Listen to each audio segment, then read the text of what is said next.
I am in Chickpet in Bengaluru South constituency, which has been under BJP's grip for the last 30 years.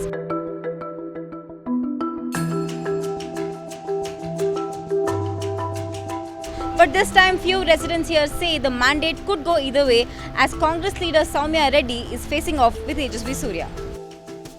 As of 5 pm, Bengaluru South constituency recorded a voter turnout of 49%, second highest among 4 Lok Sabha seats in Bengaluru on Friday.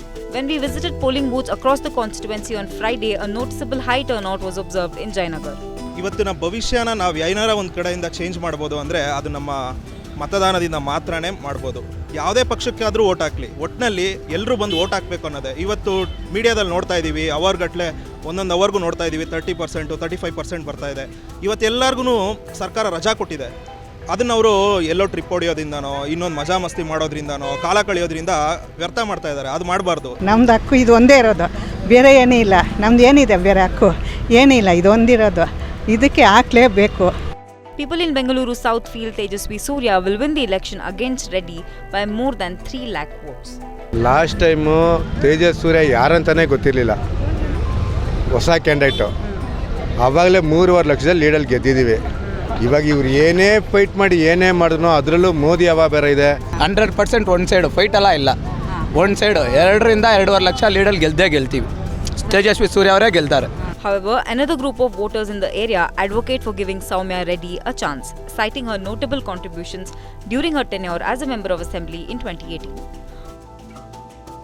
According to me, we need to give an opportunity to Soumya this time. I think that will be better. Let us give a new candidate, new position. Always, why you want the same old biryani? We will have kushka sometimes, na? ಸೌಮ್ಯ ರೆಡ್ಡಿ ಈ ಸರಿ ಬಂದೇ ಬರ್ತಾರೆ 100%. ನೀವು ಇಷ್ಟು ವರ್ಷ ನೋಡಿರ್ಬೋದು, ಜನ ನೋಡಿರ್ಬೋದು, ಬೇರೆಯವ್ರು ನೋಡಿರ್ಬೋದು, ನಾವು ನೋಡಿರ್ಬೋದು. MP ಎಲೆಕ್ಷನಲ್ಲಿ ಯಾರು ಇಷ್ಟೊಂದು ಫೈಟು ಇಷ್ಟೊಂದು ಭರ್ಜರಿ ಆಗ್ತಿರಲಿಲ್ಲ. But Soumya madam candidate tough candidate ಇದ್ದಾರೆ.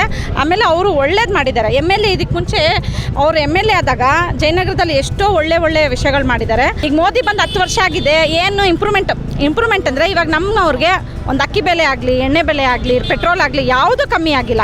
ಆದರೆ ಕಾಂಗ್ರೆಸ್ 5 ಗ್ಯಾರಂಟಿ ಕೊಡ್ತೀನಿ ಅಂದರು, 5 ಗ್ಯಾರಂಟಿನೂ ಕೊಟ್ಟಿದ್ದಾರೆ. ಅದನ್ನ ಜನರುಗಳು ಅದನ್ನ ಒಳ್ಳೆ ರೀತಿಯಲ್ಲಿ ಉಪಯೋಗಿಸ್ಕೊತಾನೆ ಇದ್ದಾರೆ. For more information on Bengaluru South and other election related updates, follow Deccan Herald on all social media platforms. With camera person Karthik Govardhan, this is Anagha Deshpande for Deccan Herald.